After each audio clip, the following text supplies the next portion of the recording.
Good day to you. We're joined now by the independent political analyst Aubrey Matshiqi. Aubrey, good day to you. Thank you for your time. Thank you. When we talk about populism in South Africa, it's tempting, of course, to look at it through the prism of sort of what's happening in the ANC at the moment, the demand for radical economic transformation. Is that a form of populism or is that something else? Well, I go back to the mid-80s when the United Democratic Front published a paper called The Errors of Populism.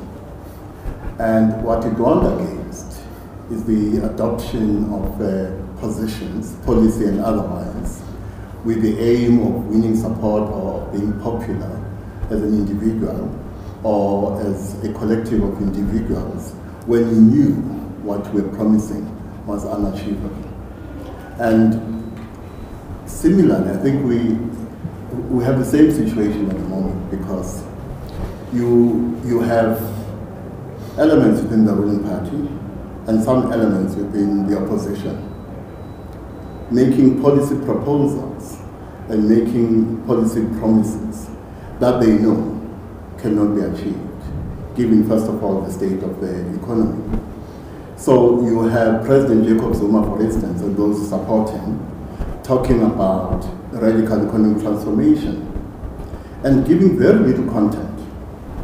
And they do so precisely because they know if they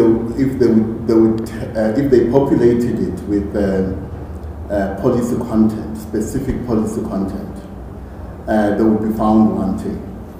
And therefore their aim is not to change the policy direction of the country or the policy direction of the government. Their aim is to win support and therefore use populism, such populist promises, as part of a vote-catching exercise. But what you do also is that when you package your populist messages, aware of the possibility that you may be caught out. When you speak to constituencies that may catch you out, you design a different message for them. So when the ANC, particularly those who support Jacob Zuma, go to deep slot, they will talk about the imperative of radical economic transformation. When they go to Bryanston or Sandton or Rondebosch, they will talk about inclusive growth. When they go to speak to ratings agencies, they will talk about the need for structural reforms of the kind the World Bank, the IMF, is demanding we undertake in this country. And when they go to Ngqesheni in KwaZulu-Natal to speak to poor communities, they go back to the narrative of radical economic transformation. Dog whistling is a game politicians around the world can play. You say different things to different people in a way that they'll understand. There is this idea, though, that for populism to work, you need a leader who is popular. I mean, that's really the origins of it, I think, from the Americans many years ago. And yet we don't seem to have that person. If you had to look at South Africa's economic dynamics, so many young black people unemployed, most white people are much richer than most black people, you would think that a figure like Julius Malema, who's demanding a form of radical economic transformation or land expropriation, you would think he would get over 60% of the vote. That doesn't happen. Why? Well, let's go back to Jacob Zuma. Jacob Zuma is very popular with some constituencies and very unpopular with others. When it comes to someone like Julius Malema, interestingly, if opinion polls are anything to go by, Julius Malema and the president have more or less the same approval rating, which is quite interesting, which would mean that the populist promises of a Julius Malema, whose approval rating is more or less the same as that of the president, have a good effect, have a good impact on the image of the party.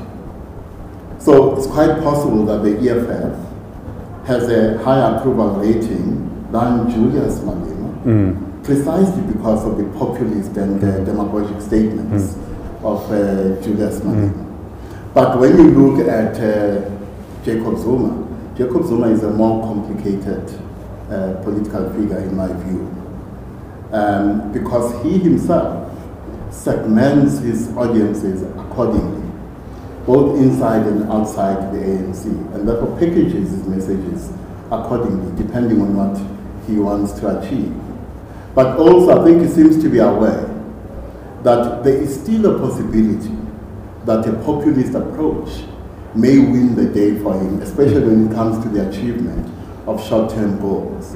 But when it comes to the achievement of a goal such as winning the elections in 2019, he may not be fully aware of the fact that he is not in control of all the variables he needs to manage in order for the ANC to win the election in 2019. And therefore, what makes him popular with one constituency and therefore unpopular with others may actually be his downfall and the downfall of his party, to the extent that his image crisis is causing collateral damage to the ANC. And therefore those constituencies that do not believe his populist message, who are suspicious of his populist message, may be the constituencies that damage the ANC in 2019.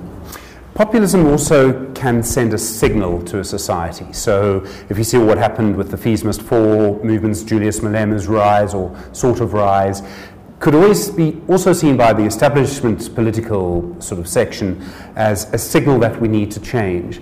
Do you think South Africa's political establishment is heeding that signal, or are just millions of people falling out of formal politics and refusing to vote? Well, I think establishments all over the world are not very quick to adopt change. So what they will do is to use a term such as populism as an insult, as a swear word, to shut up their opponents, those who are a threat to their dominance. And in South Africa, what you find is that because of the mainstream media, because of the so-called thinking and chattering classes, the so-called clever blacks, you may get the impression that these constituencies represent national sentiment, when in fact, if you follow the mainstream media, you follow what the chattering classes or the tweeting classes are saying, they may not be fully reflective of national sentiment. And therefore someone like Jacob Zuma comes to the realization that there are times when he can ignore these groups of South Africans and listen more to those who do not have a voice, so to speak. In my view, it's not because they don't have a voice, it's because we do not listen to them that they don't have a voice. But I think he does make a calculation about what is the short-term goal that needs to be achieved and the nature of the goal, and does a cost-benefit analysis of being sensitive or not to specific constituencies, and what he decides to do depends on his perception of risk. Aubrey, thank you so much for your time as always. Really appreciate it. Thank you. You're most welcome.